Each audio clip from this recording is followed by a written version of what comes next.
And so we are up to the Empress. Hello, everybody. It's Mark here. As I start with Pam Coleman Smith's version of the card, and I really like what she's done here. It gives me good Empress vibes. I like all the wheat, the running water. She's out in nature. Things look lush.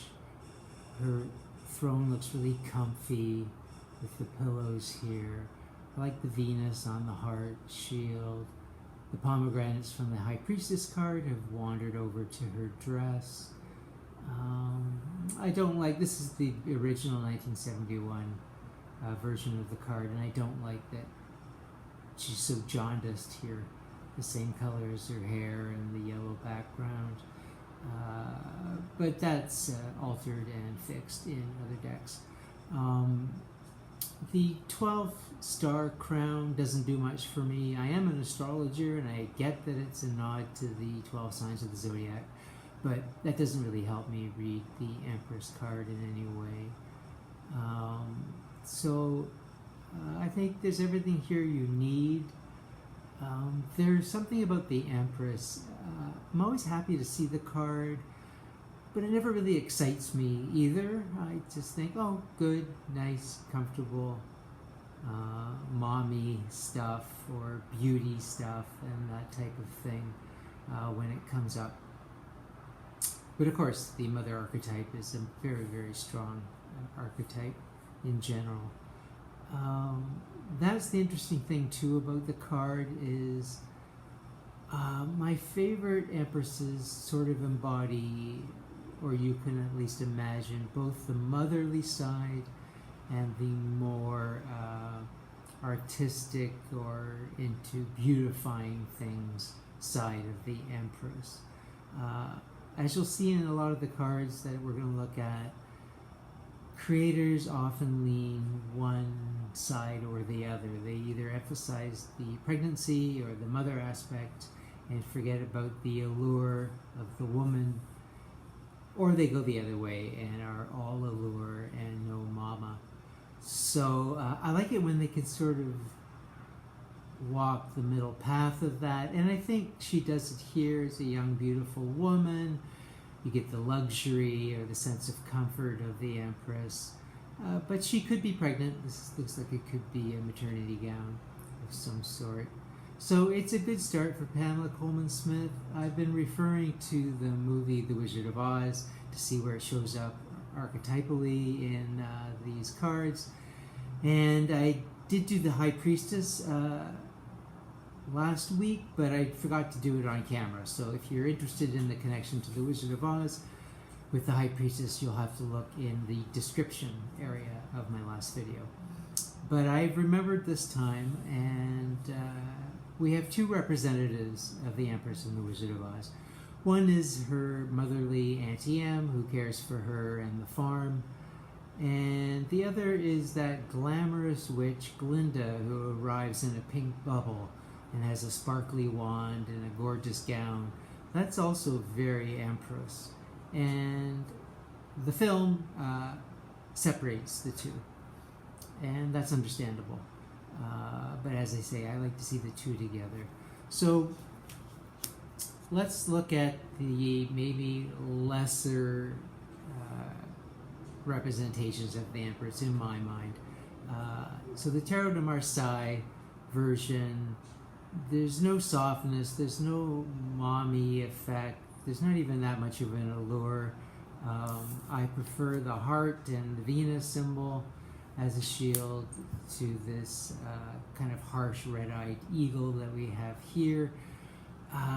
There's just not a softness to the Empress in the Marseille.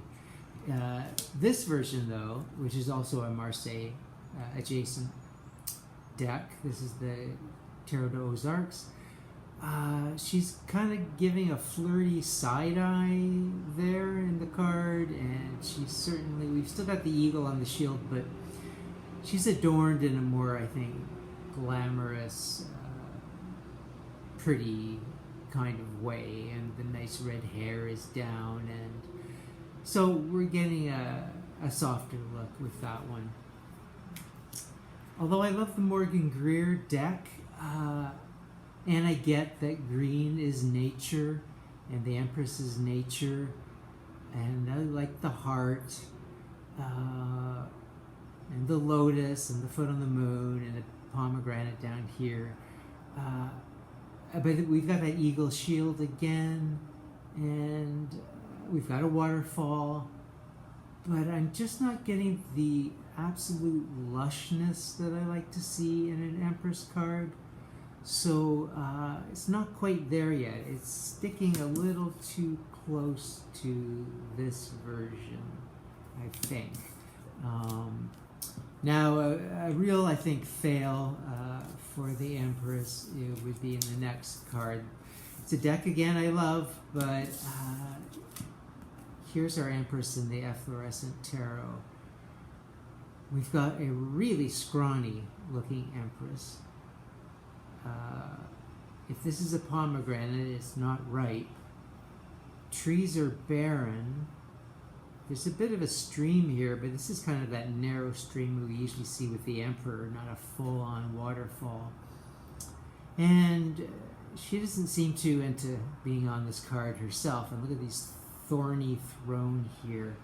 There's a pomegranate here on her shield, just a little more red. Maybe that's an apple. In any case, boy, you sure don't get that come into my loving arms vibe from this card.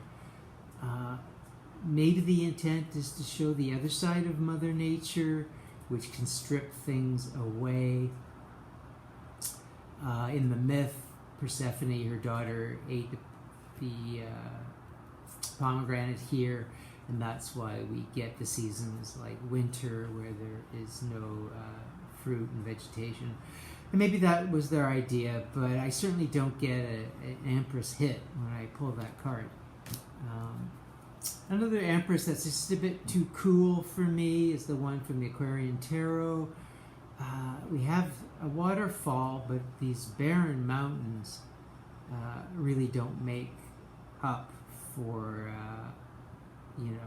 any vegetative kind of vibe to the card. We've got Venus back, which is nice. A few sprigs of, I guess, wheat here, but again, she feels like she's in the downside of nature and not the upside.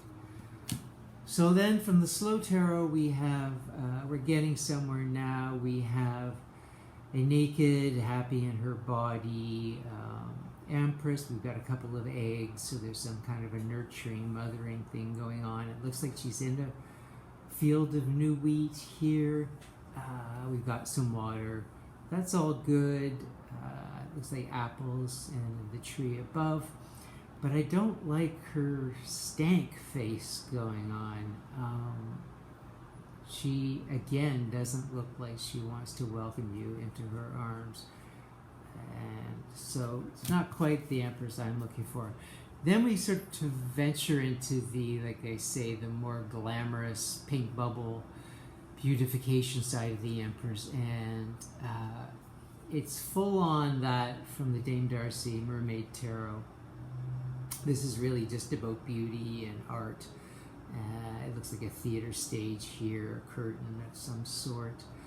But I'm telling you, when I pull this card, all I see is somebody throwing another photo up on their Instagram account and running it through the filters, and this is the best version of me, and yeah, it's a turnoff. So, and there's none of the mothering or even possible mothering aspect of the Empress here, so that's a real no for me.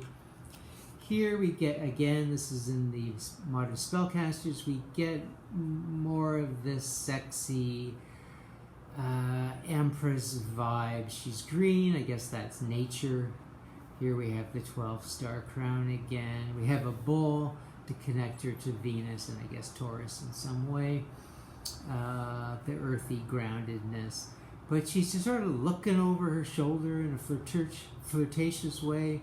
And yeah, it's not mixing up the two vibes for me. This is more along the mother, and the flirt. This is more along this lines. And again, with the Cosmic Tarot, She's all bedazzled and bejeweled, and that's all very nice and very posy, but I don't get any of the mama vibe there. So now we're getting into some cards that have sort of their own little take on it, but I do enjoy. I like this. This one is from the Austera Tarot. So we're starting to mix it up a little bit. She's got something in her hand and she's literally growing it. So we've got that creative, nurturing aspect of the Empress. We've got that red hair back, which is kind of flirty and sexy. But she's also got a bird in a nest on her head. So there is a connection, and I guess this is wheat here, to nature at the same time, ultra feminine in her look and her pose. So we're starting to get a bit of a mix there of the two. Now, here's some unusual takes on the Empress. We're getting into the non-binary vibe. This is the fifth spirit. And I have to say, I do like female energy on the Empress and male energy on the Emperor. And then you can just do what you like on the rest of the cards. But I don't hate this version of the Empress. This is from the fifth spirit. It's a non-binary deck. So they play around with gender, and that's okay as long as you get the point of the card across. We're back to the pomegranates here, but I like the fact that they're broken open, like she's enjoying the fruit. It's not sitting there. I mean, it's the virginal aspect unbroken on the High Priestess card, but here with the Empress, she's going to suck up all those seeds and really enjoy them. And we've got the wheat, and we've got some other plant life here. I like that there is art. There's an art tattoo. You can't really see it clearly on her fingers, on her hand. These flowers are a nod to those stars. I like the flowers better. Clearly a male with an Adam's apple, a flat chest. So we're sort of getting the idea of the male celebrating the female in a way, or embracing it in some way. So we've got sort of the posing of, like I said, the beautification of the Empress, but we've got a nod to her nurturing side as well. So I can actually live with this card. It's not really off-putting to me in any way. And also in the Numinous Tarot, they do the same thing. They put a more male-presenting person on their Empress card, but in a lush field of flowers and wheat, the earth symbol here, a honeysuckle plant wrapping around this tree. So you get the idea of that embrace of the Empress, which can sometimes be too tight, smothering, doesn't want to let you go. I think the coloration is really beautiful, and the male presentation doesn't bother me at all. And I have to say, in both of these decks, they have male presenting emperors, so it's a good balance between the two. It's not just one. If it was just one, I'd have trouble with female presenting in both of those roles, or male presenting in both of those roles. Okay. Now in the Fountain Tarot, it's kind of a mix and a mishmash. She has kind of an allure and also a sort of a motherly look to her. She's wrapped up in it looks like a homemade, woven blanket, very comfortable. But they plopped her in the middle of this sort of swampy pond, which, yeah, we get all the nature. This is the Fountain Tarot vibe going on. But I just see that blanket getting wet and sodden and dragging her down under. It just doesn't quite hit it for me. When you're immersed in water, I prefer that you were the High Priestess or maybe even the Hanged Man. Along the same sort of ephemeral lines, we have this Empress from the Osho Zen. I like this one a little more. It's got more of a creative vibe to it, and it does have the word creativity on it, and that's part of the Empress. It's the number 3, which is creation, creativity, which is why the mum comes into it so much. And I like that she's got these green, veiny arms happening. She's got the stars again here. And she really is immersed in nature. She's sort of morphing with it. There's the spiral, which is sort of considered to be a shape that is in all of nature on some level. So I'm liking this one more than I'm liking this one. She just seems so much more active. So then we get into the Empresses that are really just going for the mother effect here. And this is from the Alchemical Tarot. I don't like that the child and the mother are kind of apart, and she's just kind of thinking about something else. It might be his way of bringing in the motherhood plus the beauty of the Empress, which I talked about, the two sides. But somehow the lack of interaction is a no for me. Here we have clearly a mother. She's breastfeeding her child, which you can see here. It's not so clear. Out in nature, I'm not sure about the tiling. I don't like to see any kind of man-made structure around the Empress so much. I like her to be pure nature. But they really gave her this scrunched up, unpleasant face, which really throws me back to this kind of unhappy Empress energy. So I see the voluptuousness and the mommy side, but I don't see any of the beauty, glamour part. Tarot of the Old Path is a nice Empress. We've got Venus back on the shield. We've got a baby suckling and a pregnant belly, unless she's just had the baby and the belly hasn't gone down yet.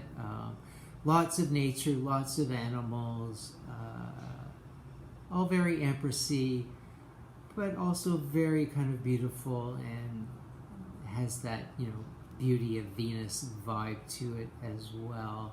We got some water, we got a forest. It all works, no problems with that one. Light Seers Tarot. She's literally pregnant with the earth, and there's really not much more you could say about that. Again, she's sort of got that Instagram look on her face to sort of bring the two different things together. But I feel these last cards I've been showing you are more into the pregnancy and more into the mother aspect of the Empress. This one as well, hand over the belly, out in a wheat field. This is from the Dreaming Way. I like the little heart on her crown instead of all those stars. Very, very simple, but really, really gets the idea across, and I really like it just for its simplicity and general beauty. Here from the World Spirit Tarot, we get a probably pregnant Empress in the lushness of nature, but she also has a very seductive pose at the same time and look on her face. So we're starting to marry the two, and of course we have the temptation of the snake here, which brings that kind of seductiveness into the card as well. So I think we're sort of starting to merge the two together.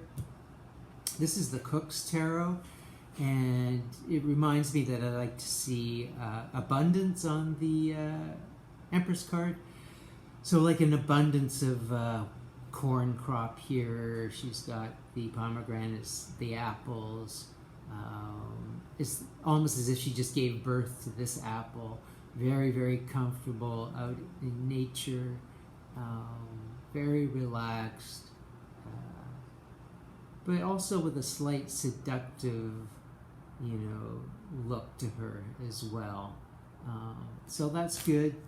This was from the Sheridan Douglas. And again, she's very abundant. I'm looking for abundance now. We've got the Marseille Eagle back. But we've got this beautiful young woman, may or may not be pregnant. The stars are back. But we've got the waterfall. We've got everything we need. I just like the addition of the cornucopia here. It really gets that across. How you can create with this card, with the energy of this card. I really love the Empress from the Mythic Tarot, especially this is the original Mythic Tarot, not the redo with a different artist. We saw this scene in the back of the High Priestess in the last video, so now we're actually in the scene. She's holding her stomach. She could be pregnant, but she's quite beautiful and alluring and interacting with her environment, which is very lush. So I like that. Getting down to the end now. This is from the Cosmic Tribe tarot deck, and I think this combines the two. She is nature. She is Mother Nature. There's this superimposed daisy field on top of her actual body. She's sitting on a daisy, and she's just really feeling herself. She's beautiful. So she's seductive, but also kind of Mother Nature-ly as well. And then my favorite card, I like a lot of the ones I've shown already. My favorite Empress card is from the Tarot de Sainte Croix. Tarot de Sainte Croix seems to get a lot of high marks on these videos I'm doing. I just think this is such a beautiful card. We've got the mother leading the daughter, so we've got the motherhood, but we've also got the beauty of the spring blossoms here, and the beauty of their clothing, and how ephemeral that beauty can be. The blossoms don't last very long, and it's just the nature of the card, the nature of the nature in the card. It's just very appealing to me. The support, the hand holding, I think it pulls it all together very nicely. So there you go. There's our Empress, and on to the Emperor, which is nobody's favorite card who does tarot from what I've seen. So we'll do our best with it, and bye for now.